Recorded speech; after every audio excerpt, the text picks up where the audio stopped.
अस्सलाम वालेकुम बच्चों, कैसे हैं आप लोग। उम्मीद करता हूं कि आप सब अच्छे से होंगे। तो बच्चों, आज के इस लेक्चर में हम अपने सेकेंड चैप्टर को स्टार्ट करेंगे। चैप्टर नंबर 2 पैरेलल लाइंस, जैसा कि आप यहां पर देख रहे होंगे। शुरू करने से पहले मैं आपको ये बता दूं कि हमारा chapter number 1 basic concept of geometry complete हो चुका है। एक्सरसाइज नंबर 1.1 सारे क्वेश्चन कवर किए गए। एक्सरसाइज नंबर 1.2 सारे क्वेश्चन कवर किए गए। एक्सरसाइज नंबर 1.3 उसको जब मैंने देखा तो उसमें सारे के सारे क्वेश्चन ऐसे थे जिनमें हमें कुछ भी सॉल्व नहीं करना था, सिर्फ कॉन्सेप्ट समझना था और उसका आंसर स्टेटमेंट के फॉर्म में लिखना था। तो उस एक्सरसाइज को जब क्लास रीओपन होगी, ऑफलाइन क्लास चालू हो जाएगी, तो हम उसे फेस टू फेस बैठ करके समझ सकते हैं। बहुत ही छोटी सी एक्सरसाइज है, अगर आप उसे रीड करो ना, उसके क्वेश्चन आंसर को रीड करो तो आपको ऑटोमेटिकली समझ में आ जाएगा। इफ एंड देन वाले कुछ एग्जांपल है कि अगर मेरे पास ये है तो मैं वो काम कर सकता हूं। आप एक बार चाहो तो उसे देख सकते हो। तो फिलहाल स्टूडेंट, हमारे पास 1.1, 1.2, 1.3 तीनों एक्सरसाइज फिनिश करने के बाद हम अपने न्यू चैप्टर यानी कि सेकेंड चैप्टर पैरेलल लाइंस की तरफ मूव कर रहे हैं। तो बच्चों, मैं ये बता दूं कि सेकेंड चैप्टर बहुत ही इंपॉर्टेंट माना जाता है। वैसे तो सेकेंड चैप्टर की स्टार्टिंग में जो भी मैं आपको इन्फॉर्म करूंगा वो सारी की सारी चीजें आपने 8th स्टैंडर्ड या 7th स्टैंडर्ड में स्टडी जरूर की होगी, लेकिन होता क्या है कि हम बहुत सारी चीजें उसमें से भूल जाते हैं। तो उन्हीं चीजों को एक बार फिर हम इस चैप्टर में स्टडी करेंगे। और मैं ये बता दूं कि आपको 9th में वो चीजें रिवाइज की जा रही हैं, 10th में कुछ भी नहीं बताया जाता है। 10th में डायरेक्टली इन सारे कॉन्सेप्ट का यूज किया जाता है सम्स के बीच में। तो आपको इस बात का ध्यान रखना है कि जो भी हम यहां पर आपको बता रहे हैं, जिस किसी भी एंगल्स के बारे में या जिस किसी भी प्रॉपर्टी के बारे में आपको मैं यहां समझाऊं, बहुत ही ध्यान से समझिए और लाइफ टाइम के लिए उसे अपने दिमाग में बिठा लीजिए, ताकि आप खुद भी समझ सके, आपके लिए 10th स्टैंडर्ड इजी हो जाए और फ्यूचर में आप किसी को अच्छे से समझा भी सके। समझ में आ रहा है? चलिए बढ़ते हैं हमारे सेकेंड चैप्टर की तरफ। Name of the chapter is parallel lines. अब कुछ कॉन्सेप्ट है जो मैं आपको यहां समझाऊंगा। हो सकता है कि आज के लेक्चर में हम अपनी एक्सरसाइज को ना स्टार्ट कर पाए, क्योंकि एक्सरसाइज शुरू करने से पहले उसमें यूज होने वाले जो जरूरी चीजें हैं उसे मुझे यहां समझाना पड़ेगा। ठीक है? तो उस पर बहुत ध्यान देने की जरूरत है।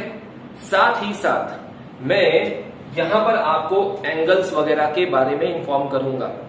तो एंगल्स को ऑफलाइन क्लास में सामने सामने मैं बहुत यानी कि रिपीट कर करके समझा सकता हूं। इस ऑनलाइन क्लास में एक तो आप वीडियोस के थ्रू देखेंगे, सही है ना?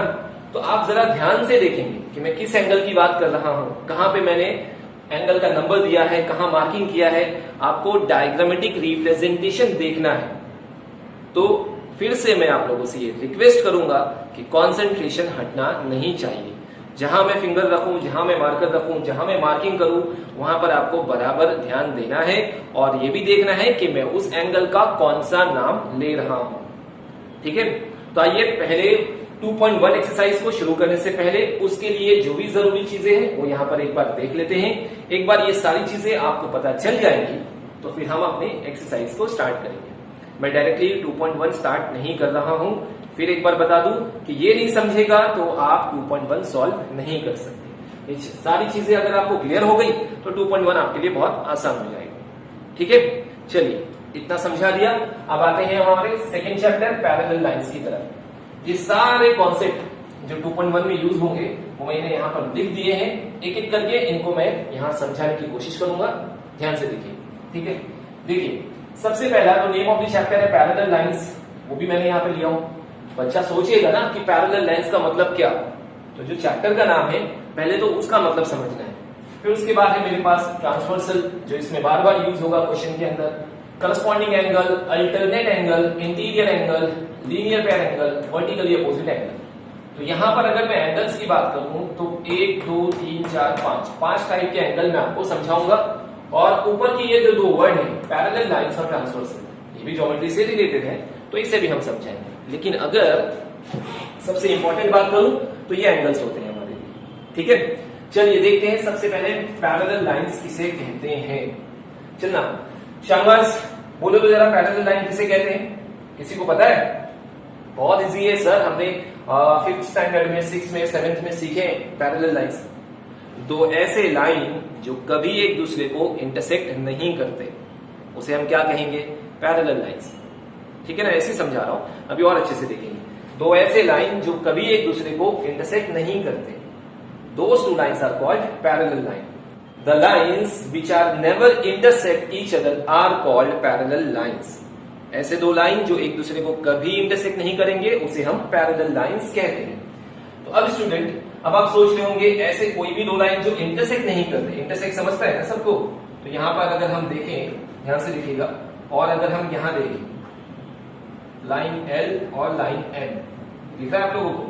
तो अगर हम देखें लाइन L और लाइन M, अभी फिलहाल इस डायग्राम में वो इंटरसेक्ट नहीं हो गए। इंटरसेक्ट का मतलब एक दूसरे को क्रॉस नहीं कर रहे, कट नहीं कर रहे, समझ में आया?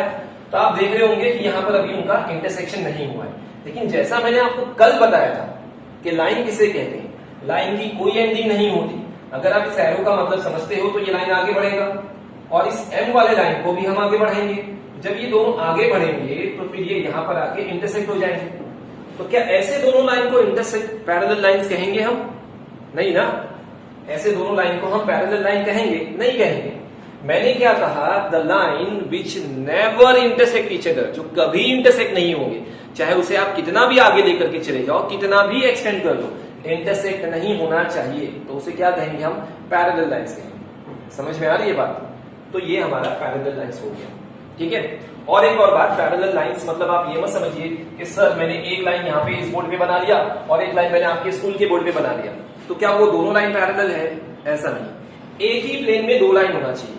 प्लेन समझते हैं? जैसे कि ये आपका सरफेस है, एक ही प्लेन पे अगर दो लाइन बने हुए हैं और वो एक दूसरे को इंटरसेक्ट नहीं कर रहे हैं तो उसे हम क्या कहेंगे? पैरेलल लाइंस कहेंगे। तो मैंने पैरेलल लाइंस को काफी कुछ समझा दिया, एक बार फिर मैं बता देता हूं।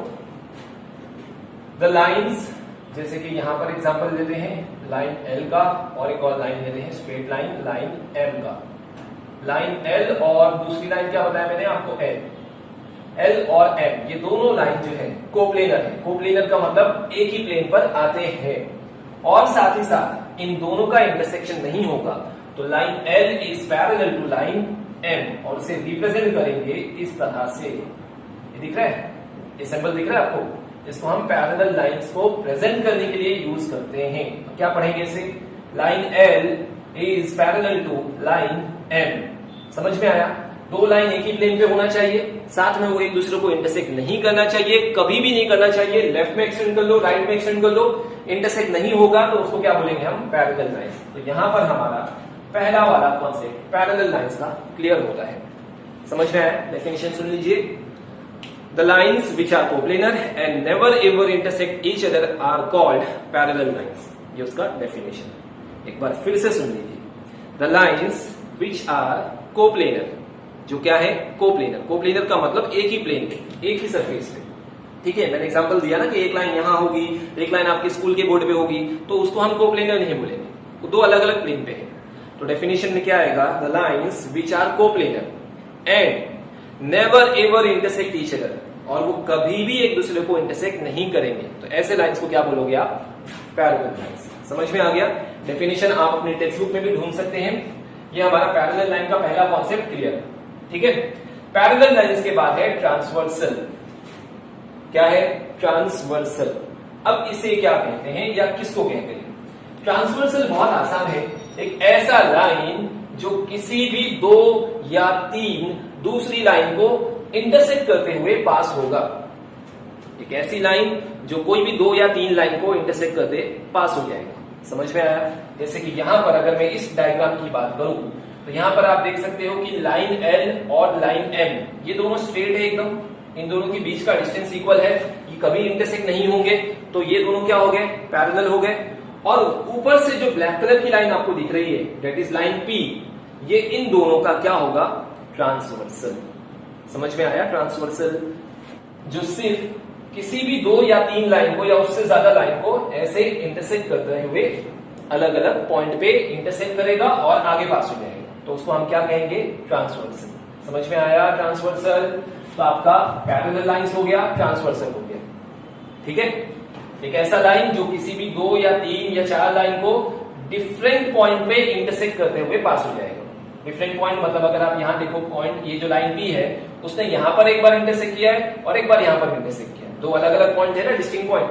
तो इस बी वाले लाइन को हम क्या बोलेंगे, line B is the transversal of line L and M. समझा? तो ये था ट्रांसवर्सल। तो बच्चों अब तक मैंने आपको क्या क्लियर किया, पैरेलल लाइंस का डेफिनेशन समझाया, बहुत आसान है। 2 ऐसे लाइन जिनके बीच का डिस्टेंस इक्वल होना चाहिए ऐसे, और वो कभी एक दूसरे को इंटरसेक्ट नहीं करना चाहिए, तो उसको हम क्या बोलेंगे, पैरेलल लाइंस। हो गया। उसके बाद सेकंड वाला जो कॉन्सेप्ट था ट्रांसवर्सल का, वो भी क्लियर हो गया आपका। ट्रांसवर्सल किसे कहते हैं, एक ऐसा लाइन जो 2 या उससे ज्यादा लाइन को अलग अलग पॉइंट पे इंटरसेक्ट करते हुए पास हो जाएगा, तो उसको क्या बोलोगे आप, ट्रांसवर्सल। तो आपका ट्रांसवर्सल क्लियर हो गया। ठीक है, उसके बाद जो इंपॉर्टेंट चीजें स्टार्ट होती हैं, corresponding angle, alternate angle, interior angle, linear pair angle और वर्टिकली अपोजिट एंगल। आइए इसे समझते हैं, और समझने के लिए हम यूज करेंगे इस वाले डायग्राम। अब इस वाले डायग्राम को यूज करके सबसे पहला जो चीजें मैं आपको बताऊंगा वो होगा करस्पॉन्डिंग एंगल।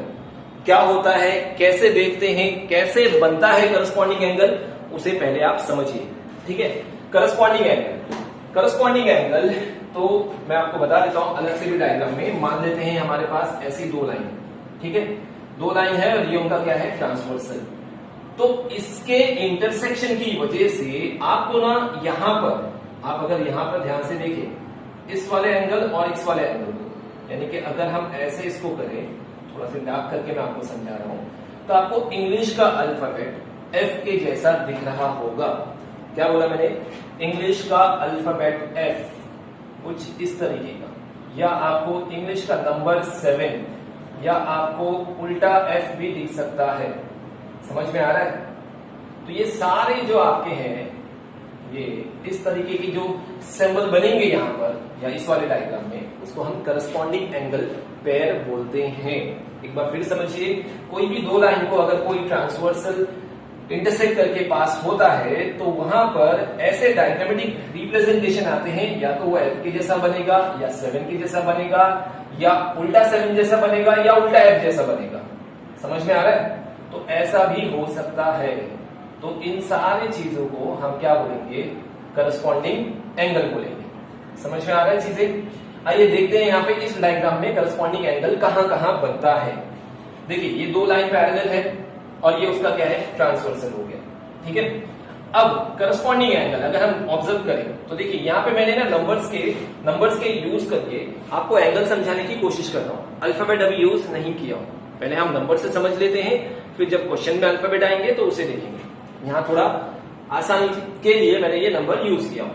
अगर मैं एंगल नंबर 1 की बात करूं, ध्यान से देखिए, एंगल नंबर 1, तो एंगल नंबर 1 यहां से शुरू होगा और ऐसे जाकर के इस तरफ आएगा।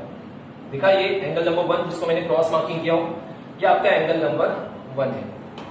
एंगल नंबर 1 की करस्पॉन्डिंग जो पेयर होगा वो यहां पर होगा एंगल नंबर 5। यहां से शुरू होगा, ऐसे जाकर के इस तरफ आएगा। तो 1 का पेयरिंग किसके साथ बना, 5 के साथ। तो ये दोनों एंगल आपस में करस्पॉन्डिंग एंगल होंगे। देखिए अब इसका डायग्रामेटिक रिप्रेजेंटेशन देखिए, ये ऐसा जा रहा है और यहां पे जाने के बाद इस तरीके का कुछ सिंबल बना रहा है। देखा जाए तो घुमा फिरा के वो एफ के जैसा ही दिखता है, एफ या 7 या उल्टा एफ या उल्टा 7, ऐसे 4 रिप्रेजेंटेशन होते हैं। तो मैंने उसे याद रखने के लिए लॉजिकल तरीके से आप लोगों को ये बोलूंगा कि करस्पॉन्डिंग एंगल अगर आपको आइडेंटिफाई करना है कि कहां पे करस्पॉन्डिंग एंगल बने हैं, तो आपको क्या देखना होगा, इन चारों डायग्राम में से किसी भी एक सिंबल को यहाँ पे आप ढूंढो और उनकी जोड़ी बनाओ। समझ में आ गया? तो अब फिर से एक बार देखिए करस्पॉन्डिंग एंगल कैसे बनेगा। 2 लाइन होना चाहिए और एक ट्रांसवर्सल होना चाहिए। समझ में आ रहा है? 2 लाइन होना चाहिए और एक ट्रांसवर्सल होना चाहिए, तो वहां पर करस्पॉन्डिंग एंगल बनता है।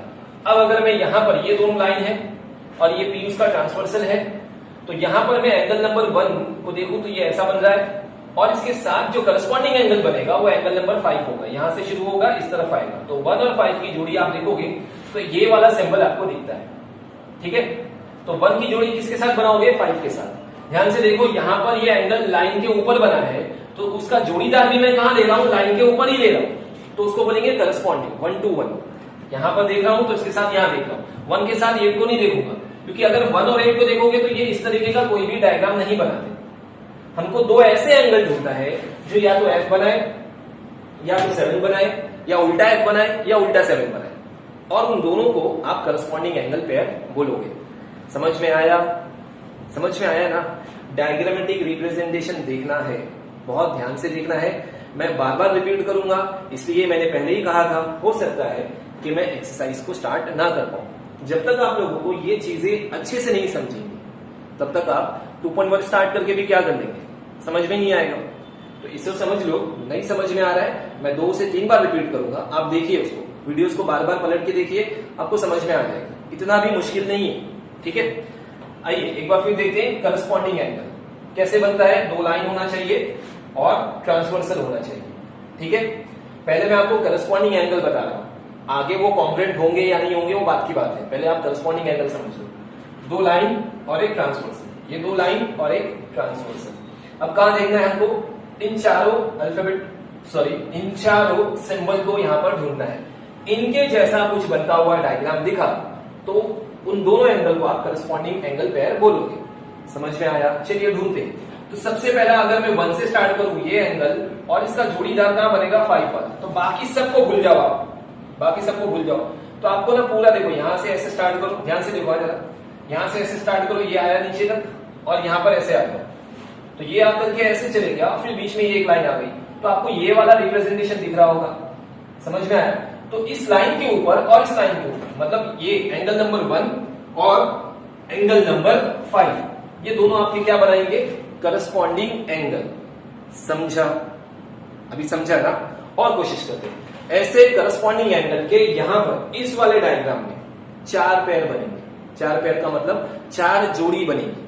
अभी तक तो हमने एक ही जोड़ी बनाई। करस्पॉन्डिंग एंगल की अगर मैं बात करूं, मैं यहाँ पे नीचे लिख देता हूं, बाद में उसे रफ करूंगा। एंगल नंबर 1, एंगल नंबर 1, और उसके साथ जो है एंगल नंबर 1 के साथ कौन बनाया था मैंने, एंगल नंबर 5। छोटा छोटा लिख रहा हूं, जरा देखिए, ये पहली जोड़ी है। अब देखते हैं कि 4 जोड़ी मैंने बोला हूं, बाकी क्या आप ढूंढ पाते हो या नहीं। आइए अब अगर मैं बात करूं, अगर मैं एंगल नंबर 2 लूं, दिख रहा है एंगल नंबर 2, यहां से जाएगा ऐसे, इस तरफ का जो हिस्सा है वो एंगल नंबर 2 दिखेगा। इसकी जोड़ी किसके साथ बनेगी, बोलो?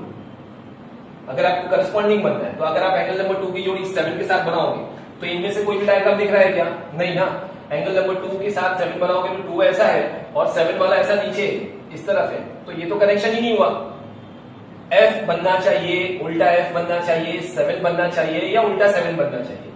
तो ऐसा डायग्राम अगर हम 2 के साथ जोड़ी बनाने की कोशिश करें तो एंगल नंबर 2 यहां पर है और इसका जोड़ीदार क्या बनेगा, एंगल नंबर 6। अब डायग्राम देखो, आप यहां से स्टार्ट करोगे, ऐसे आओगे नीचे तक, फिर यहां चले जाओगे और बीच में एक लाइन ये दिख रही है। तो अगर हम बाकी सारे डायग्राम को मैं छुपा दूं, अभी मैं आपको यहां पर कोशिश कर रहा हूं कि ये सबको छुपा दूं, तो आप सिर्फ यहां से ऐसे जाकर के ये हिस्सा देखोगे। इतने पार्ट में आपको एंगल नंबर 2 और एंगल नंबर 6 करस्पॉन्डिंग एंगल दिखेगा, बनी ना जोड़ी। तो ये वाला डायग्राम आपको कैसा लग रहा है, ये वाला डायग्राम आपको ये वाला हिस्सा दिख रहा है। समझ में आया? समझ में आया क्या? ये उल्टा 7 जैसा लग रहा है, हो गया ये। तो ये आपका हो गया दूसरी जोड़ी। कौन कौन सी बनाए मैंने, एंगल नंबर 2 की जोड़ी एंगल नंबर 6 के साथ बनाया, ये 2 जोड़ी होगी। चलो अब मुझे आप बताओ, अब तो आसान है, थोड़ा थोड़ा आपको भी समझ में आ गया होगा।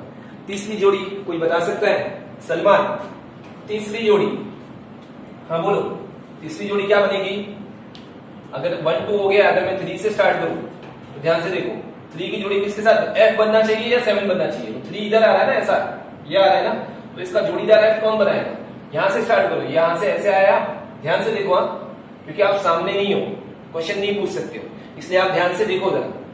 एंगल को समझाना, ज्योमेट्री को इस तरीके से बोर्ड पे समझाना वन वे कम्युनिकेशन के थ्रू थोड़ा मुश्किल होता है, लेकिन फिर भी हम कोशिश कर रहे हैं, तो आप भी कोशिश करिए, ठीक है ना। इसलिए थोड़ा थोड़ा पढ़ाऊंगा, पहले चीजें समझ में आनी चाहिए, उसके बाद सम सॉल्व करेंगे। नहीं समझ में आता है फिर आप मुझे बोलिए, मैं हो सके तो वापस समझाऊंगा आपको, ठीक है। आइए यहां पर हम देखते हैं एंगल नंबर 3, यहां से स्टार्ट करोगे आप, ऐसे जाओगे और एंगल यहां तक बनेगा, ये एंगल नंबर 3।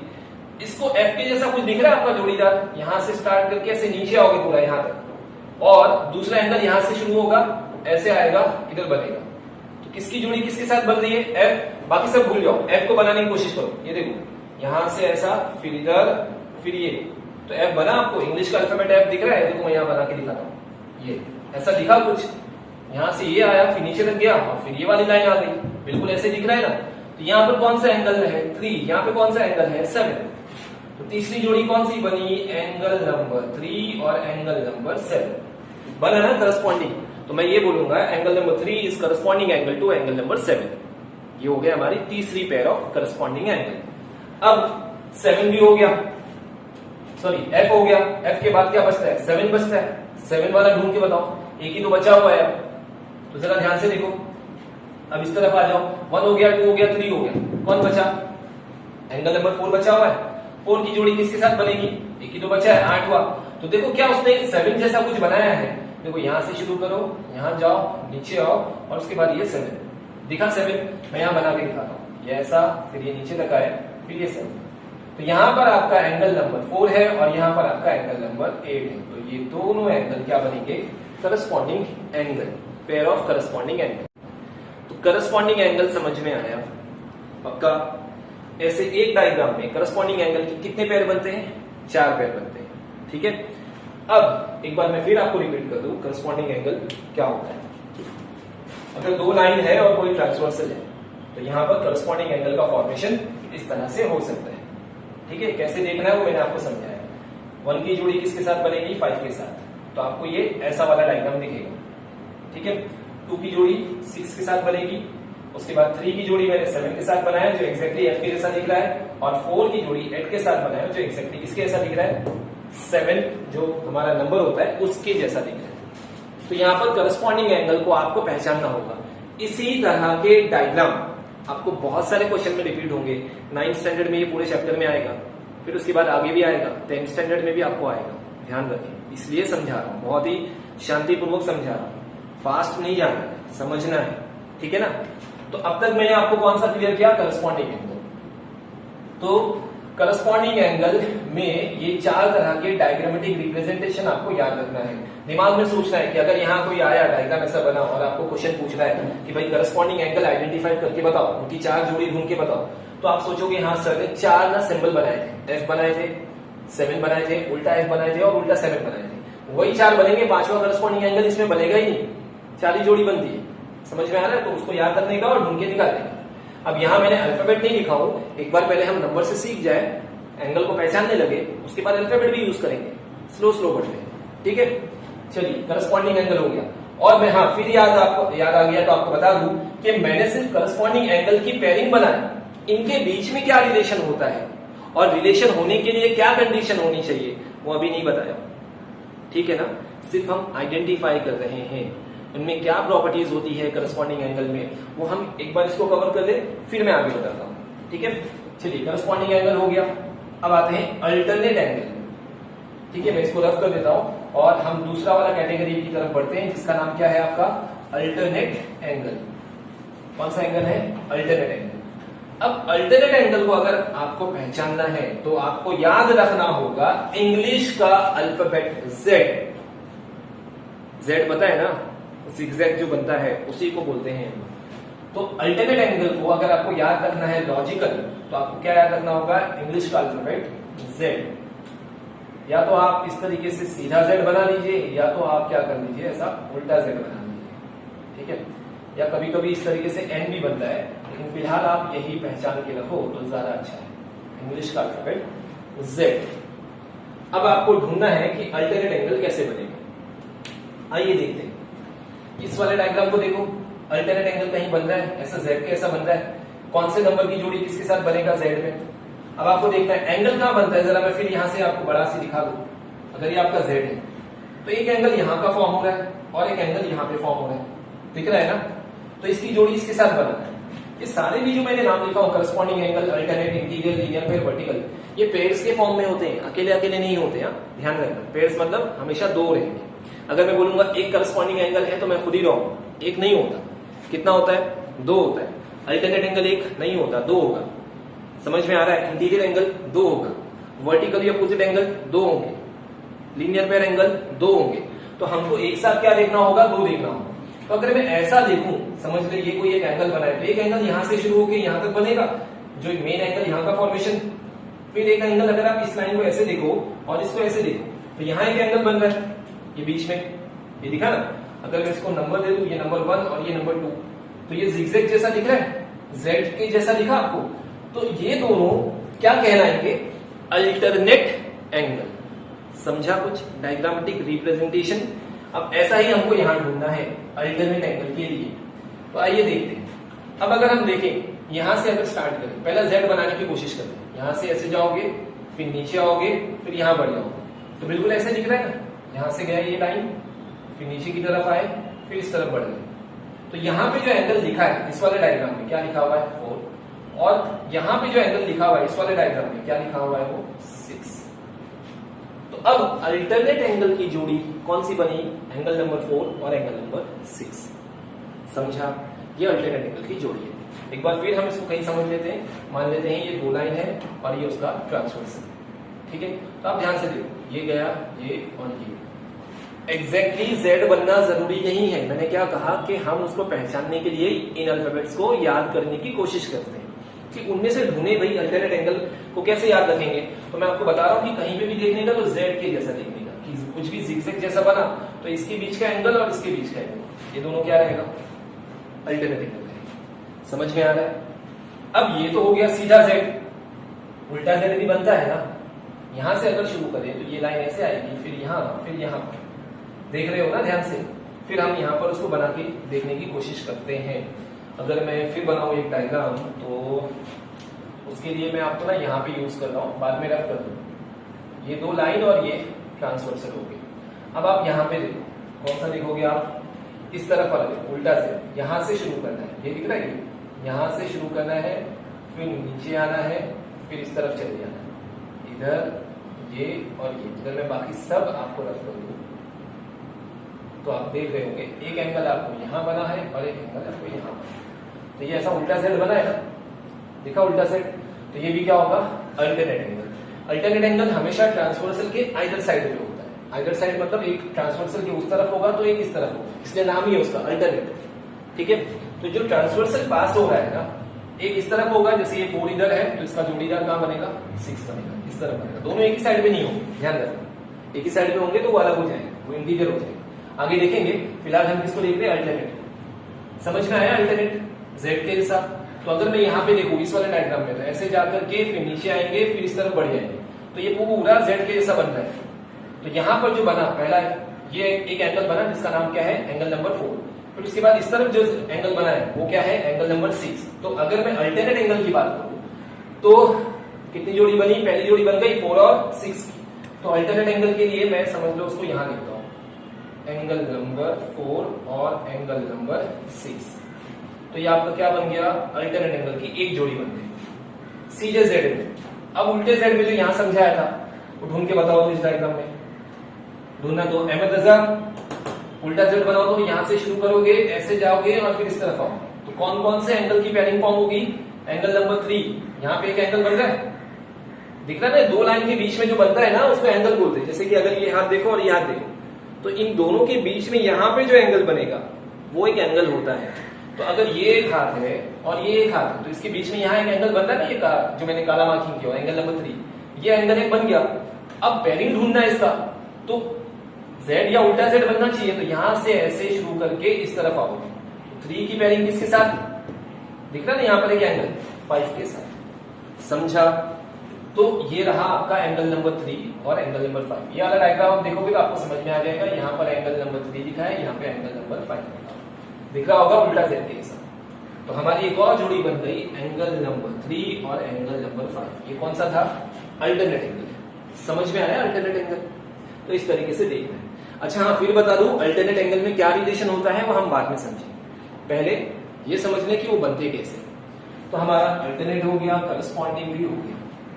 अब बचता है इंटीरियर एंगल। क्या बचता है, इंटीरियर एंगल।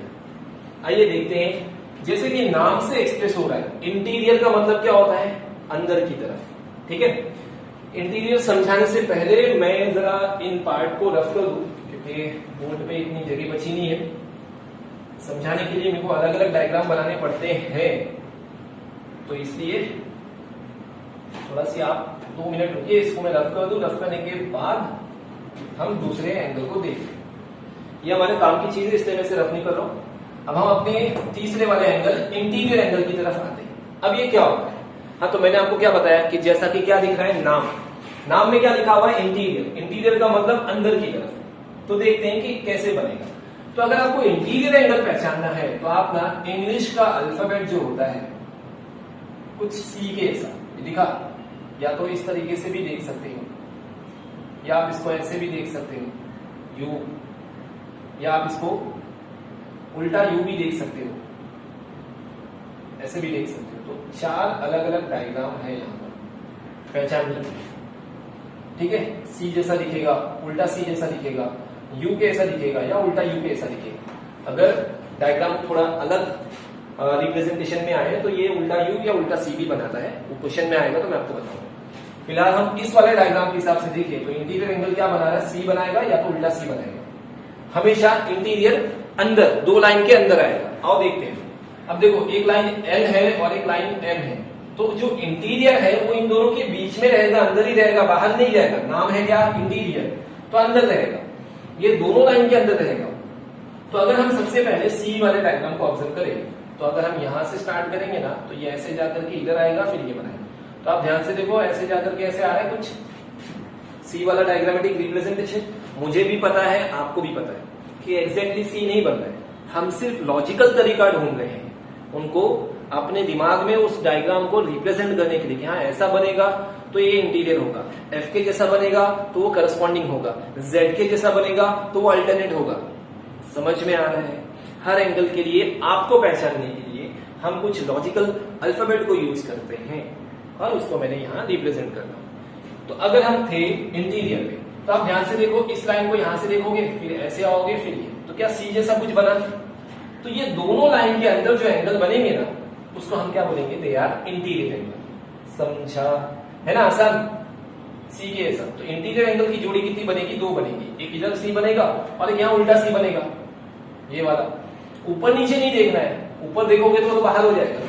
और नाम क्या है, इंटीरियर, तो लाइन के अंदर की तरफ देखना है। तो पहले ये वाली पेयरिंग देखते हैं। एंगल नंबर क्या था? 3 की जोड़ी किसके साथ बनी? Angle number 6, interior angle. ठीक है, तो एक सी तो हो गया। अब उसके बाद चलो दूसरी और कोई ऐसा सी वगैरह कुछ बन रहा है क्या?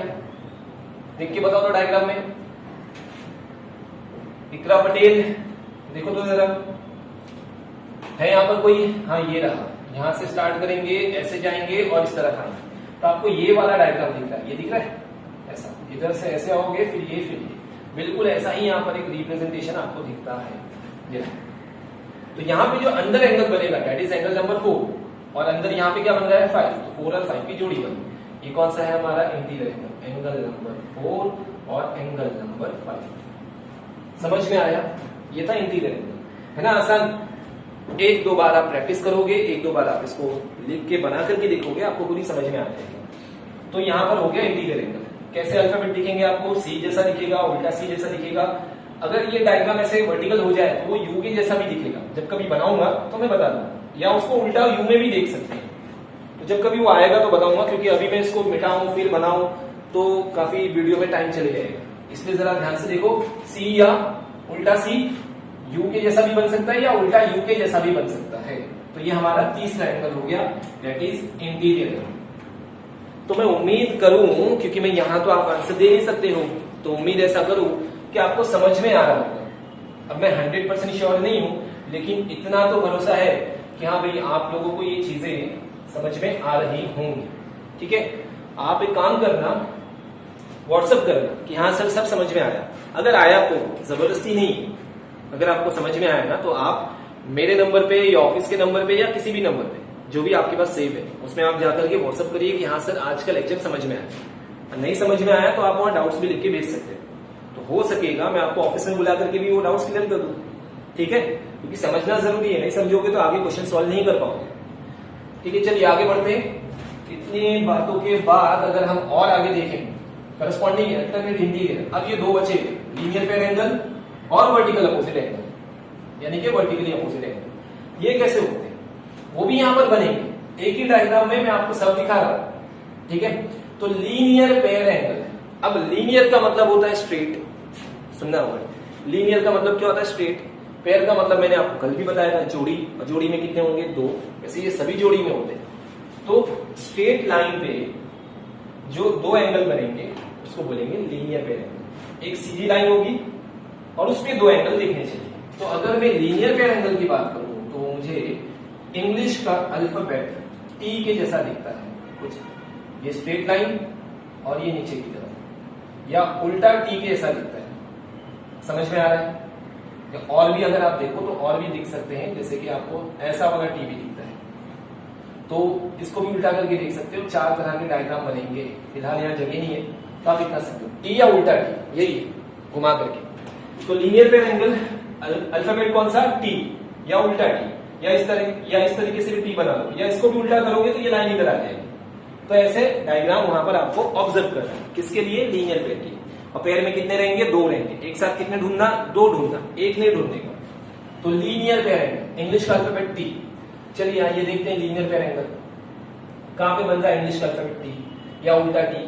तो यहाँ पे चार डायग्राम बनेंगे, ध्यान रखें, चार पेयर बनेंगे लीनियर पेयर के। अगर मैं इस वाले डायग्राम की बात करूं तो सबसे पहले अगर मैं इंग्लिश का अल्फाबेट टी देखूं तो टी आपको दिख रहा होगा, देखो ये स्ट्रेट लाइन है, दिखा, ये जो लाइन एल है सीधी लाइन है स्ट्रेट, और ये ट्रांसवर्सल ऊपर से आ रहा है। तो आप देख सकते हो कि वो कुछ इस तरीके से बना, ये स्ट्रेट लाइन और ये ट्रांसवर्सल ऊपर से आ रहा है, लेकिन हमको सिर्फ इतना दिखा, ये स्ट्रेट लाइन और ये ट्रांसवर्सल। क्या इंग्लिश का अल्फाबेट टी के जैसा कुछ ऑब्जर्वेशन हुआ आपको?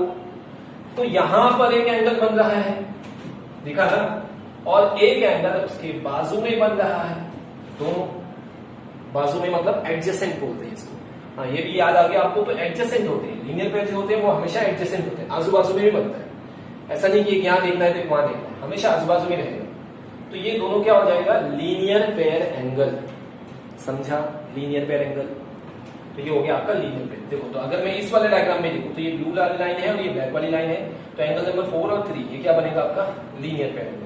अगर मैं लीनियर पेयर को यहाँ पे जोड़ी बनाऊं तो एंगल नंबर 4 बनता है और एंगल नंबर 3 बनता है। एक हो गया टी, नीचे भी बनेगा ना, है कि नहीं? तो पहले इस वाले हिस्से में कर लेते, बाद में नीचे आते हैं। तो देखो यहाँ पे 4 और 3 हो गया। अब मैंने क्या बोला था आपको? उल्टा टी भी बनेगा। तो अगर मैं ये स्ट्रेट लाइन के ऊपर देखूं, यानी इस हिस्से को देखूं, यहाँ पे इसको हटा करके मैं यहाँ समझाता हूँ, ये आपका स्ट्रेट लाइन है और ये ऊपर से एक लाइन आ रही है, दिख रहा है ना वहां पर? ये स्ट्रेट लाइन है और ये ऊपर से लाइन आ रही है। तो टी उल्टा जैसा दिख रहा है कुछ, तो वहां पर भी दो एंगल बनेंगे और उन दोनों एंगल को हम क्या बोलेंगे? Linear pair angle. आप देख सकते हैं, ठीक है? एक एंगल यहां बना और एक एंगल यहां बना, तो ये दोनों आजू बाजू में जो एडजेसेंट एंगल होंगे वो लीनियर पेयर एंगल।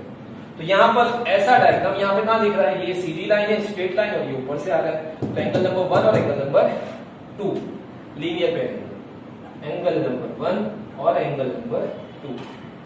समझ में आ रहा है? Linear pair. तो एक इधर सीधा टी बनाया, एक ऊपर उल्टा टी बनाया। अब हम इस तरफ भी कर सकते हैं, ऐसी लाइन खींचे और ये, तो मैंने आपको ये डायग्राम बताया था ना कि इधर भी जा सकते हैं। ये सीधी लाइन आ रही है, देख रहे हो ना? देखो, ऑब्जर्वेशन आपका स्ट्रांग होना चाहिए। ज्योमेट्री अगर आपको समझना है तो दिमाग में भी ऑब्जर्वेशन होना चाहिए। फॉर एग्जाम्पल अगर मैं आपको बोलूं शाहरुख खान, तो दिमाग में पिक्चर आती है ना, आता है ना दिमाग में, है ना? उसी तरीके से अगर मैं किसी सेलिब्रिटी का नाम ले लूं, तो जैसे कैटरीना कैफ, तो कैसे दिमाग में आ गया आपको? क्योंकि आपने उनको देखा हुआ है, तो आपके दिमाग में उनका ना पिक्चर आ जाता है। तो मैं क्या कर रहा हूं, ये चीजें भले ही आपने पहले देखी है लेकिन आप भूल गए क्योंकि इस पे इतना ध्यान नहीं देते। तो मैं कोशिश कर रहा हूं और उस कोशिश के लिए मैं ये सारी चीजें बना रहा हूं, क्योंकि आप टी से अवेयर हो। आप भले जो मैं बोलता हूँ लीनियर पेयर एंगल आप नहीं जानते, लेकिन आप टी जानते हो क्योंकि आप कहां से पढ़ते हो? नर्सरी से पढ़ते हो, T A B C D. तो मैं अल्फाबेट को यूज करता हूँ जो आपके दिमाग में आ जाता है। तो मैंने क्या बोला, अगर आपको लीनियर पेयर पहचानना है तो आप क्या देखोगे? टी देखोगे। टी देखो वो कैसा भी बनता है, उल्टा सीधा, इधर उधर, लेफ्ट में राइट में, टी बनना चाहिए, तो क्या हो जाएगा? Linear pair angle. बस अब उसको आप बना लो। तो पहले मैंने 1 और 2 की बना लिया जोड़ी, वो इधर दिख रहा है। फिर उसके बाद 4 और 3 की बना लिया, वो यहाँ पे दिख रहा है। अब अगर मैं इस तरफ वाला टी बनाऊं, ये सीधी लाइन आ रही है, देखो जरा ध्यान से, ये सीधी लाइन आ रही है यहाँ तक और फिर ये ऐसे चले जाएगा। उसको मैं यहाँ बनाने की कोशिश करूँ, बाकी मिटा देता हूँ। ये दिखा आपको टी। अब आप बोलोगे सर टी ऐसा कैसा होता है? हाँ तो उसको थोड़ा क्रॉस करके देखो ना, खाली सोचना है। मुझे ही पता है टी ऐसा नहीं बनता, लेकिन अगर हम उसको क्रॉस करके देखें तो टी जैसा दिख रहा है ना, ऐसा थोड़ा सी हॉरिजॉन्टल करके देखना, मतलब इस टी को ऐसा घुमा लेना तो टी जैसा लगेगा ना आपको। मैंने पहले ही कहा था ये सिर्फ रिप्रेजेंटेशन के लिए है, एक्चुअल में वैसे डायग्राम बनना जरूरी नहीं है, उसके जैसे बनते, एग्जैक्टली नहीं बनते। तो ये टी आपको, मुझे पता है टी ऐसा सीधा दिखा जाता है, लेकिन मैंने इसको क्या कर दिया, अपने दिमाग में क्रॉस करके देखा तो मुझे लग रहा है कि टी जैसे ही, इसलिए मैंने क्या बोला, लीनियर पेयर पहचानना है तो टी के जैसा बनना चाहिए। उल्टा बने, सीधा बने, ऊपर बने, नीचे बने, दाएं बने, बाएं बने, बस टी होना चाहिए। समझा? तो देखते हैं। तो अगर इस वाले राइट हैंड पे टी की बात करें तो एंगल नंबर 2 और कौन आएगा, बोलो फटाफट अभी। एंगल नंबर 2 और एंगल नंबर 3, 2 और 3। अगर मैं इधर लेफ्ट हैंड साइड पे टी बनाऊं, ऐसा वाला टी, तो ये सीधी लाइन है ऐसी ब्लैक वाली, और ये इसको काट के जाएगा, तो एंगल नंबर 1 और एंगल नंबर 4 समझ में आ रहा है। एंगल नंबर 1 और एंगल नंबर 4 ये क्या हो गया आपका, क्या हो गया आपका, लीनियर पेयर एंगल। समझा? लीनियर का मतलब स्ट्रेट लाइन, पेयर का मतलब जोड़ी, और एक स्ट्रेट लाइन पे 2 जोड़ी बनना चाहिए। और एक और वर्ड यूज किया था, एडजेसेंट होना चाहिए, आजू बाजू में होना चाहिए, जस्ट उसके पास में होना चाहिए। तो उन दोनों को साथ में देखोगे और क्या बोलोगे, लीनियर पेयर एंगल। क्लियर? तो यहां पर मैं ये उम्मीद करूं कि linear pair, on the spot तो आप जवाब नहीं दे सकते है ना, इसलिए लीनियर पेयर एंगल मैं उम्मीद करूं कि आपको समझ में आया होगा। उसी तरीके से यहां पर भी 4 बनेंगे, यहां मैंने 4 बनाए ना, तो इस वाले हिस्से में भी 4 बनेंगे। अब चलो आप बताओ तो मुझे लीनियर पेयर कैसे बनेगा। तो देखो एक टी बना लेते हैं, ये ब्लू वाली लाइन गई, एम वाली लाइन एम वाली, और ये नीचे ब्लैक वाली लाइन आ रही है, तो टी जैसा बन रहा होगा ना ऐसा। तो 8 और 7 की जोड़ी बनी। फिर इसको उल्टा कर दे, ब्लू वाली लाइन और ये ऊपर वाली लाइन देखे, खाली यहां से यहां तक, बाकी सब भूल जाओ। जितना टी देखना है उतना ही दिमाग में सोचना है, बाकी पूरे डायग्राम को इमेजिनेशन में निकाल देने का। ठीक है? तो ये ब्लू वाली एम वाली लाइन और ये ऐसा ब्लैक वाली लाइन, तो ये आजू बाजू में 2 एंगल दिख रहे होंगे, एंगल नंबर 5 और एंगल नंबर 6। तो ये भी क्या बन गया, लीनियर पेयर बन गया। फिर अगर मैं ये ब्लैक वाली लाइन को देखो, इससे स्ट्रेट आ रही है, सीधी लाइन, बोला था ना लीनियर मतलब सीधा लाइन, तो ये से आ जाएगा और ये इसको कट करेगा, तो एंगल नंबर 6 और 7 जो राइट हैंड साइड पे डी बनेगा, ऐसा वाला डायग्राम। फिर अगर मैं लेफ्ट हैंड साइड पे आ जाऊं, तो ये स्ट्रेट लाइन है और ये उसको कट करेगा, तो यहां पर जो लेफ्ट हैंड साइड पे टी बनेगा, ऐसा वाला डायग्राम, एंगल नंबर 5 और एंगल नंबर 8। तो यहां पर भी 4 पेयर बनेंगे, किसके, लीनियर पेयर के। 4 ऊपर बनेंगे, 4 नीचे बनेंगे। मैंने यहां सिर्फ 4 ही लिखा हूं, बाकी 4 आप कर लेना ऐसी प्रैक्टिस के लिए। तो उम्मीद करूं कि लीनियर पेयर भी हो गया। और अब लास्ट वाला बचा हुआ है वर्टिकली अपोजिट एंगल। अब नाम से समझ में आ रहा हूं, अपोजिट मतलब सामने, वर्टिकल मतलब बिल्कुल अपोजिट में, एग्जैक्टली सामने। ठीक है? एकदम स्ट्रेट, वर्टिकल। ऐसे वर्टिकल का मतलब एक्चुअल में स्ट्रेट होता है, ऐसे सीधा होता है। तो हमको कैसे देखना है, एकदम बिल्कुल सीधा सीधा देखना है, यहां दाएं बाएं नहीं देखना है। मैं बोलूंगा सर आप मेरे सामने, तो ठीक है आप सामने, बिल्कुल स्ट्रेट। मैं बोलूंगा ये मेरे सामने, तो यहां से लग तो रहा है सामने, लेकिन एक्चुअल में ये सामने नहीं है, ये मेरे किस हाथ की तरफ जा रहा है, ये मेरे लेफ्ट हैंड की तरफ जा रहा है। समझ में आ रहा है? तो वर्टिकली अपोजिट एंगल, बिल्कुल सामने वाला एंगल। और वो मैंने पहले ही कहा कि सारे एंगल कितने होते हैं, जोड़ी में होते हैं। किसमें होते हैं, जोड़ी में। तो वर्टिकली अपोजिट एंगल को शॉर्ट फॉर्म में BOA भी लिखते हैं। ठीक है? हर बार अगर हम पूरा लिखने जाए तो काफी टाइम लगता है, इसलिए BOA, वर्टिकली अपोजिट एंगल। सुन लो, काफी बार यूज करूंगा आगे, वर्टिकली अपोजिट एंगल, BOA। समझ में आया? और ये बहुत आसान है, इसको समझने के लिए आप इंग्लिश का अल्फाबेट X बनना चाहिए। समझ में आया कि नहीं आया? यहाँ नीचे में बना देता हूँ, इंग्लिश का अल्फाबेट क्या बनना चाहिए, X बनना चाहिए। ठीक है? ऐसा और ऐसा, तो ये आपका वर्टिकल अपोजिट एंगल हो जाएगा। अब कैसे बनेगा, तो ये इंग्लिश का अल्फाबेट X बन रहा है, तो देखो एक एंगल यहाँ ऊपर बनते हुए दिख रहा होगा, यहां से यहां तक। ये डायग्राम में समझाता हूँ, मेरे हाथ में आपको थोड़ा नहीं समझेगा। तो अगर आप यहाँ देखो, तो ये एक एंगल यहाँ ऊपर बन रहा है, यहाँ ऑब्जर्व हो रहा है ना, तो एक एंगल यहाँ बन रहा है जो मैंने डॉट से दिखाया हूँ। बिल्कुल ये लाइन इधर गई, फिर कट करके ऊपर चली गई, तो एक एंगल यहाँ बना, अब बिल्कुल उसके सामने नीचे वाला जो एंगल होगा वो उसका वर्टिकल अपोजिट एंगल होगा। समझा? तो मैं उसको ऐसे ब्लैक डॉट से दिखाता हूँ, ठीक है। अगर आप डॉट नहीं समझ में आ रहा है तो उसको मैं क्या करता हूँ, ऐसे थोड़ा मार्किंग कर देता हूँ। दिख रहा है ये ऊपर डॉट वाला है और देखिए नीचे। तो बिल्कुल सामने वाला जो एंगल होगा उसको जो हम जोड़ी बनेगी, ऐसी जोड़ी को बोलेंगे वर्टिकली अपोजिट एंगल का पेयर या जोड़ी। समझा? Vertical opposite angle. अब इसको पहचानने के लिए यहां पर आते हैं, बहुत आसान है, एकदम ध्यान से देखो। 1 दिख रहा है, 1 देखो x, अगर आपको x समझना है तो ये देखो, ये एक लाइन पकड़ो और ये एक लाइन पकड़ो। अब आप बोलोगे सर x जैसा नहीं दिख रहा, थोड़ा सी क्रॉस करके देखो दिमाग में, थोड़ा सी। मैं आपको यहां समझाता हूँ, ये सब मिटा देता हूँ। चलो में क्या है, बोर्ड तो बहुत बड़ा है लेकिन कैसा है कि वीडियो के अंदर इतना ही फ्रेम आ रहा है, मैं तो उधर भी जाके समझा सकता हूँ, इसलिए मुझे बार बार मिटाना पड़ रहा है ना। तो चलो यहाँ पे अगर मैं देखूं तो ध्यान से देखो, ये एक लाइन है और ये लाइन, सिर्फ मैंने इतना बनाया, ये लाइन L दिख रहा है L और ये लाइन P, सिर्फ इतना हिस्सा बनाया। अब जरा इसको छोड़ के इसको देखो, आपको x के ऐसा दिख रहा होगा, दिखा ना? जैसा मैंने फिर रिपीट कर दूं कि मैंने क्या कहा था, एग्जैक्टली नहीं बनेगा, उसके जैसा, सिर्फ अपनी आसानी के लिए हम पहचानेंगे उसके लिए। तो अगर हम इसको देखें तो आपको हाँ x के जैसा लगने लगता है, ठीक है। तो ये रहा आपका, ये लाइन L हो गया और ये लाइन P हो गया, ऐसा कुछ बनता है। अब यहाँ पर 4 एंगल बन रहे 1 2 3 4 करके, जैसे यहाँ पे आप नाम देख रहे हो 1 2 3 4। अब वर्टिकल अपोजिट की पेयरिंग फॉर्म करना है तो कैसे करोगे, अपोजिट में, सामने सामने करोगे, बाजू में नहीं करना। बाजू में करोगे तो वो लीनियर पेयर हो जाएगा, एडजेसेंट नहीं देखना है। कहां देखना है, सामने देखना है। तो 1 की स्टार्टिंग इसके साथ होगी, इधर ध्यान से देखो, यहां और यहां, सही है, ये बिल्कुल ऐसे आएगा आमने सामने। तो अगर यहाँ 1 है तो 1 की पेयरिंग किसके साथ बनेगी, 3 के साथ, सही है, गुड। और 2 की जोड़ी किसके साथ बनेगी, 4 के साथ बनेगी। तो मैं यहां अगर मैं वर्टिकल अपोजिट की पेयरिंग फॉर्म करूं तो एंगल नंबर 1 और एंगल नंबर 3, एंगल नंबर 2 और एंगल नंबर 4, ये हो जाएगा आपका कौन सा angle, vertically opposite angle BOA, ठीक है। ये x में, एक x में कितनी जोड़ी बनाओगे, 2 बनाओगे, तो 2 यहां बनेगी ऊपर वाले हिस्से में और 2 यहां बनेगी नीचे वाले हिस्से में, 4 जोड़ी बनाओगे। समझा? चलो, तो 1 और 3 की जोड़ी बन गई, फिर 2 और 4 की जोड़ी बन गई, यहाँ ऐसे आमने सामने आएगा। देखो यहाँ पे देख सकते हो, ठीक है, यहाँ पे भी देख सकते हो, ये डॉट और ये मार्किंग किया था। फिर अगर मैं इसको यहाँ पर ऐसे करूँ, ये ट्रायंगल बना दूं और यहाँ ऐसे बॉक्स बना दूं, तो ये ट्रायंगल और ये बॉक्स की भी मार्किंग होती है, ऐसे आमने सामने देखना है, ठीक है। यहाँ पे इतना ज्यादा मैं इसको नहीं करूंगा तो समझ में नहीं आएगा। इधर देखो, 1 की जोड़ी से क्रॉस में देखना होता है, 3 और 2 और 4 से क्रॉस में सामने देखना होता है, ठीक है। इधर आ जाओ और आप मुझे बताओ तो, चलो बोलो, नाम लूं मैं?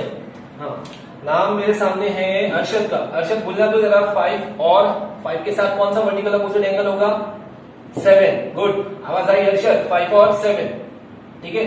और बोलना है कोई शारिक, एंगल नंबर 6 की जोड़ी किसके साथ बनेगी, एंगल नंबर 8 के साथ। ये देखो क्रॉस में बनना चाहिए ऐसे, दिख रहा है ऐसा, वर्टिकल अपोजिट एंगल इधर और इधर, और ये, तो ये दोनों भी वर्टिकल अपोजिट एंगल है। इंग्लिश का अल्फाबेट x के जैसा बनता है। तब यहां पर मैं ये उम्मीद करूं कि हमारा ये जो था वर्टिकल अपोजिट एंगल, वो भी एक्सप्लेन तो कर दिया हूं मैं, ठीक है। अब आपके कमेंट्स के ऊपर है कि आप मुझे बताते हैं कि ये समझ में आया या नहीं आया। व्हाट्सएप पे जरूर बताइएगा ताकि मैं इसके हिसाब से अपना अगला लेक्चर डिसाइड कर सकूं। अगर आप ये सब लोग, हाँ सब लोग, हाँ जितने भी स्टूडेंट देख रहे हैं, सब लोग कमेंट करेंगे, सिर्फ एक ही कमेंट, ज्यादा नहीं, एक ही कमेंट, यस समझ में आ गया, तो आप इतना लिख के भेजोगे तो उसके हिसाब से मैं अपना अगला लेक्चर डिसाइड करूंगा। और अगर नहीं, ज्यादातर लोगों को अगर नहीं समझ में आया तो हो सकता है मैं इसको फिर से रिपीट करूं, समझा ना? तो इसमें जरूरी है कमेंट देना नहीं भूलेंगे, बताएंगे आप मुझे, मेरे ही नंबर पे बता दो, ज्यादा अच्छा है। तो उसके हिसाब से मैं अपना अगला जो लेक्चर होगा वो डिसाइड करूंगा कि क्या पढ़ाना है, इसके आगे पढ़ाना है या यही चीज फिर से रिपीट करनी है। ध्यान से सुनिए इस बात को, ठीक है। आइए इनको एक बार मैं फिर से रिपीट कर दूं। तो आज हमने क्या क्या स्टडी किया, आज हमने इतने सारे कॉन्सेप्ट क्लियर किए। हमारा सेकंड चैप्टर को स्टार्ट किया था पैरेलल लाइंस, और इन सारे जो बोर्ड पे आप ये नाम देख रहे हैं ना, पैरेलल लाइन, ट्रांसवर्सल और corresponding angle, alternate angle, interior angle, vertical opposite angle और लीनियर पेयर एंगल। तो इन सारों के बारे में हमने यहाँ पर समझने की कोशिश की है। तो अब अगर मैं इसे रिवाइज करूं तो सबसे पहला पैरेलल लाइंस, फटाफट आते हैं। क्या? The lines which never intersect each other are called parallel lines. Condition क्या है? दोनों लाइन एक ही प्लेन में होना चाहिए। तो थोड़ा और अच्छे से डिफाइन करें तो ऐसा होगा, the lines which are coplanar, the lines which are coplanar and they never intersect each other are called parallel lines. The lines which are coplanar and never intersect each other are called parallel lines। तो ये हो गया आपका definition. वो example है, अगर मैं parallel line बनाने की बताऊं यहाँ पर, तो लाइन L और M ये दोनों पैरेलल लाइन है, ठीक है? ये दोनों पैरेलल स्ट्रेट है, दोनों सीधे सीधे जा रहे हैं एक ही प्लेन में, और उनको कितना भी लेफ्ट में बढ़ा लो या कितना भी आप राइट में बढ़ा लो, आपको ये कभी इंटरसेक्ट होते हुए नहीं दिखेंगे। तो ऐसे लाइन को पैरेलल लाइंस बोलेंगे, ठीक है? नेक्स्ट वाला ट्रांसवर्स। कोई भी दो लाइन तीन लाइन को जो कट करके जाएगा, ठीक है, एक ऐसा लाइन जो किसी भी दो या तीन लाइन को दो अलग अलग पॉइंट पे कट करके पास हो जाए, तो उस लाइन को क्या बोलोगे? ट्रांसवर्स। अब उसका डायग्राम ऐसा भी हो सकता है, आप यहाँ पे देख सकते हो, एक लाइन है, ये तीन लाइन है और ये उसको कट करके जा रहा है। तो ये वाला जो लाइन है, लाइन P, ये तीनों लाइन L, M और N का क्या होगा? ट्रांसवर्सल होगा। Line P is the transversal of line L, M, N। समझ में आई? तीन लाइन दिख रहा है आपको, ये उसको कट करके जा रहा है ना, तो उसको क्या बोलोगे आप? ट्रांसवर्सल। तो कैसे भी हो सकता है, यहाँ से भी आ सकता है, यहाँ से भी आ सकता है, या और थोड़ा क्रॉस हो सकता है, तो उसको ट्रांसवर्सल कहते हैं। ये हो गया आपका transversal. Corresponding angle, alternate angle, interior, linear पर वर्टिकल, ये पांचों यहाँ से शुरू हो रहा है, 3, 4, 5, 6, 7, ये पांचों आपको ऐसे डायग्राम में या ऐसे वाले डायग्राम में जरूर बनेगा, ठीक है?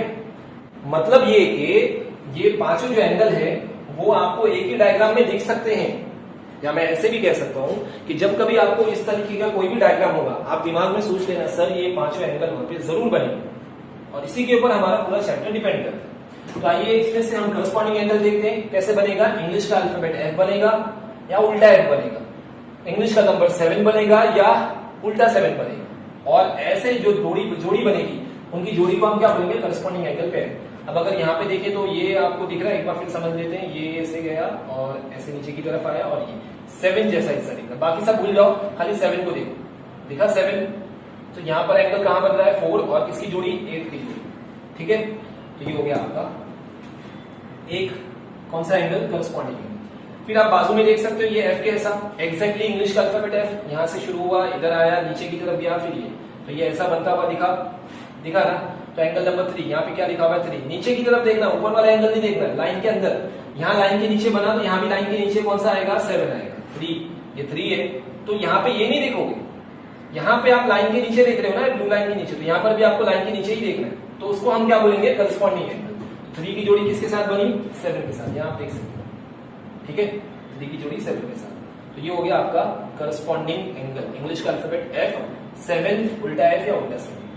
उसके बाद आता था कौन सा? Alternate angle. वो कैसे बनेगा? Z के ऐसे बनेगा, आसान है ना? अल्टरनेट एंगल Z के ऐसा बनेगा, यहाँ पर ऐसे जिग जो होता है उसको हम अल्टरनेट एंगल बोलेंगे। तो यहाँ अगर हम देखें तो ये Z जैसा बन रहा है, तो इधर एक एंगल बना नंबर 4, और उसके अपोजिट डायरेक्शन में जो एंगल बनेगा नंबर 6। तो 4 की जोड़ी किसके साथ? 6 के साथ। जो ट्रांसवर्सल होगा उसके अपोजिट साइड पे बनता है कौन? Alternate angle. Z के जैसा दिखना चाहिए। उल्टा Z भी देख सकते हो, यहां से ऐसा, ठीक है? यहां से शुरू करोगे, इधर आओगे, फिर नीचे जाओगे, फिर इधर आओगे, तो 3 और 5 की जोड़ी बनेगी। ये हो गया आपका अल्टरनेट एंगल। उसके बाद है इंटीरियर एंगल। कैसे बताया था? इंग्लिश का अल्फाबेट C या उल्टा C, या तो U के जैसा और उल्टा U के जैसा, तो वो बन सकता है। अब यहाँ पर अगर आप देखोगे इस वाले डायग्राम में, तो C बनता हुआ दिख रहा है ना, ऐसा। इंटीरियर अंदर देखना, लाइन के अंदर देखना है, नाम में इंटीरियर है, देखो दिखा। 3 की जोड़ी किसके साथ? 6 के साथ। अगर मैं यहाँ पर आपको बनाऊं उल्टा C जैसा बनाऊं, तो यहाँ से शुरू करोगे, इधर गए, फिर इधर आए और इस तरफ बढ़ गए। एक बार फिर देखो, ध्यान से देखो, इधर से ऐसे शुरू किए, नीचे की तरफ आए, और फिर तो आपको ये ऐसा बनता हुआ दिख रहा होगा, उल्टा C दिखा। तो नंबर 4 और नंबर 5 इंटीरियर एंगल कहलाएंगे। समझ में आ रहा है? अब आगे बढ़े तो इंटीरियर एंगल के बाद हमारे पास लीनियर पेयर एंगल। इंग्लिश का अल्फाबेट T के जैसा बनेगा या उल्टा T के जैसा बनेगा, या राइट में T बने या लेफ्ट में T बने, T बनना चाहिए। तो अगर हम T बनाए तो ये ब्लू लाइन और ये नीचे की तरफ अगर आए तो 3 और 4 टी जैसा दिख रहा होगा। अगर उल्टा टी बनाए ऊपर की तरफ तो ये ब्लू लाइन और ये ऊपर वाली लाइन 1 और 2 क्या दिख रहा होगा आपको? लीनियर पैर एंगल दिख रहा होगा। समझ में आ रहा है? नीचे भी ऐसे बन सकता है। वर्टिकली अपोजिट एंगल बहुत आसान है, इंग्लिश का अल्फाबेट एक्स ऐसा होना चाहिए। तो आमने सामने वाले जो एंगल होंगे उसको क्या बोलेंगे? Vertical opposite angle. बिल्कुल सामने देखना है, 1 के साथ 4 नहीं देखना है, ये आमने सामने नहीं है, ऐसे देखना है आपको, क्रॉस होना चाहिए। तो 1 और 3, 2 और 4, 5 और 7, 6 और 8 क्या होगा? ये वर्टिकल अपोजिट एंगल। समझ में आया? यहाँ जो मैंने नंबर्स लिखा हूं ये करस्पॉन्डिंग एंगल का है। ये आपका सेकंड वाला कौन सा था? अल्टरनेट एंगल का है। ये आपका कौन सा है? इंटीरियर एंगल का है। फिर ये आपका कौन सा था? लीनियर पैर एंगल का है। और ये कौन सा है? वर्टिकल अपोजिट एंगल का है। ठीक है, ये ऐसे नंबर के फॉर्म में आपको जोड़ी बना के दिखाने की कोशिश किया था। तो यहां पर मैं ये उम्मीद करूं कि आपको जो मैंने ये पांचों एंगल और पैरेलल लाइन और ट्रांसवर्सल के बारे में समझाया वो आपको समझ में आ गया होगा। ठीक है, अब इसके बाद भी इनके बारे में इंफॉर्मेशन है, ये इंफॉर्मेशन मैं आपको नेक्स्ट लेक्चर में कंटिन्यू करूंगा। ठीक है, क्योंकि देखो यहां तो मैंने सिर्फ आपको ये बताया कि ये एंगल बनते कैसे हैं, अभी तक मैंने आपको ये नहीं बताया। ध्यान से सुनिएगा मैं क्या कह रहा हूं, ये बहुत इंपॉर्टेंट है। ठीक है, क्योंकि इनको यूज कैसे करना है, क्या प्रॉपर्टीज होती है इनके अंदर, वो मैंने अब तक नहीं बताया। सिर्फ मैंने आपको एंगल पहचानने की कोशिश की, जो आपने 7th में भी किया होगा, आपने 8th में भी किया होगा। फिर भी मैंने इस सारी चीजों को यहाँ रिपीट किया हूं। रिपीट करने के बाद इनकी प्रॉपर्टीज हम नेक्स्ट लेक्चर में देखेंगे। आज के इस लेक्चर में करूंगा तो बहुत बड़ा हो जाएगा। तो प्रॉपर्टीज अब तक नहीं बताया कि इनके बीच में क्या रिलेशन होता है, करस्पॉन्डिंग एंगल के बीच में क्या रिलेशन होता है, अल्टरनेट एंगल के बीच में क्या है, इंटीरियर एंगल में क्या खास बात होती है, वर्टिकल अपोजिट एंगल क्या खास बात होती है, लीनियर पैर में क्या खास बात होती है। अब तक कुछ भी नहीं बताया, और जब तक वो नहीं बताऊंगा आप उसको सॉल्व नहीं कर पाओगे 2.1 को। ठीक है, तो अभी बहुत काम बाकी है इसके अंदर। और उन प्रॉपर्टीज के लिए क्या कंडीशन होनी चाहिए वो भी नहीं बताया। तो अगले लेक्चर में हम फिर ऐसे ही एक्सप्लेनेशन को कंटिन्यू करेंगे। आज के इस लेक्चर को मैं इसी एक्सप्लेनेशन पे खत्म कर रहा हूं, और आपको एक डायग्राम बना के मैं यहां पे दे रहा हूं। उस डायग्राम के हिसाब से आप होमवर्क करेंगे और उसका फोटो मुझे आप खींच के भेजेंगे। मैं बताता हूं क्या करना है। मैं आपको एक डायग्राम बना के दूंगा, उस डायग्राम के हिसाब से आप मुझे करस्पॉन्डिंग एंगल की पेयरिंग बना के दिखाओगे, अल्टरनेट एंगल की पेयर बना के दिखोगे, interior, linear pair, vertical opposite angle. ये पांचों जो टाइप के एंगल बनेंगे इस वाले डायग्राम में, उनके नाम आप मुझे लिख करके दोगे। मैं आपको डायग्राम में होमवर्क दे रहा हूं, आप ध्यान से देखना। यहां से मैं नंबर हटा रहा हूं, आप देखते जाओ। यही डायग्राम आपका होमवर्क है। ठीक है, नंबर मैंने क्या कर दिया? हटा दिया। अब अगर आपको समझ में आया होगा, अब यहां तो आप बोल नहीं सकते हो, तो इसलिए मैं क्या कर रहा हूं, आपको समझा या नहीं समझा इस चीज का अंदाजा लगाने के लिए मैं आपको ये होमवर्क देता हूं। ये एक डायग्राम है, यही डायग्राम आपको अपनी नोटबुक में अच्छे से एकदम क्लीन बनाना है। बनाने के बाद आपको ऐसे 5 नाम लिखना है, करस्पॉन्डिंग एंगल, उसके नीचे जो उनकी पेयरिंग फॉर्म होगी ऐसे वाला। अब मैंने यहाँ नंबर्स में लिखा हूं, मैं यहाँ अल्फाबेट दे रहा हूं, चेंज करो। मैंने कैसे समझाया? नंबर्स लेके समझाया। आप नंबर लेके काम नहीं करोगे, नंबर तो आपके सामने है, आपने वीडियो में देख लिया। अब आपको समझ में आया होगा तो आप अल्फाबेट के साथ कर सकते हो। ठीक है, तो मैं यहाँ अल्फाबेट दे रहा हूं, तो आपको अल्फाबेट के साथ करस्पॉन्डिंग एंगल की जितनी जोड़ी बनेगी, अल्टरनेट एंगल की जितनी जोड़ी बनेगी, इंटीरियर एंगल की जितनी भी जोड़ी बनती है, लीनियर पेयर की बनती है, वर्टिकल अपोजिट एंगल की बनती है, वो सब आप मुझे यहाँ पर बताओगे। वैसे तो अगर मैं बताऊं करस्पॉन्डिंग की 4 बनेगी, अल्टरनेट एंगल की 2 बनती है, इंटीरियर एंगल की भी 2 बनती है, लीनियर पेयर एंगल की जो होती है ना, लीनियर पेयर की, वो 8 बनती है। 4 ऊपर बनती है, 4 नीचे बनती है। ठीक है, लीनियर पेयर एंगल कितना बनेगा? ध्यान से यहाँ लिख देता हूँ। लीनियर पेयर एंगल जो है ना वो 8 पेयर फॉर्म करता है इस वाले डायग्राम में। तो अगर आप 8 बना लोगे तो बहुत अच्छी बात है। और वर्टिकल अपोजिट एंगल 1 2 3 4, वर्टिकल कितना बनाएगा? 4। ठीक है, तो आप सारे पेयरिंग फॉर्म करके मुझे फोटो खींच के भेजोगे। आओ आपका होमवर्क देखो। ये है स्मॉल अल्फाबेट ए, ये है small alphabet B, small alphabet C, small alphabet D. Number हटा दिया और वहां मैंने अल्फाबेट दे दिया। अब आपको जोड़ी बनाना है। Small alphabet E, small alphabet F, small alphabet G, small alphabet H. समझा? कुछ भी नया नहीं है, पहले नंबर यूज किया था, अब अल्फाबेट यूज किया। अब आपको करना क्या है? वैसे ही काम करना है। एग्जाम्पल ले लूं अगर मैं करस्पॉन्डिंग एंगल का, तो ए के साथ कौन बनेगा, ई वाला बनेगा, बी के साथ कौन बनेगा, एफ, डी के साथ एच और सी के साथ जी। वो आप कर, ठीक है, कोशिश कर। तो ये जो डायग्राम आप देख रहे हो, ध्यान से देखिए, ये जो डायग्राम आप देख रहे हो ये आपका होमवर्क है, ठीक है। पहले डायग्राम बनाओगे, डायग्राम बनाने के बाद नीचे करस्पॉन्डिंग एंगल की हेडिंग दोगे, करस्पॉन्डिंग एंगल की हेडिंग दोगे।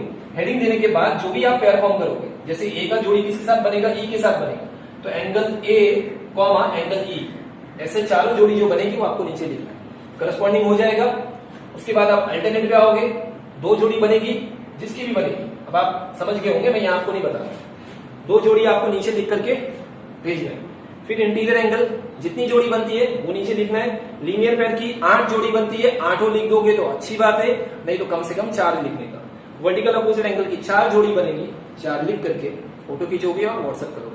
ये आपका होमवर्क होगा, ये आपका होमवर्क है। ध्यान से, ये डायग्राम आपका होमवर्क है।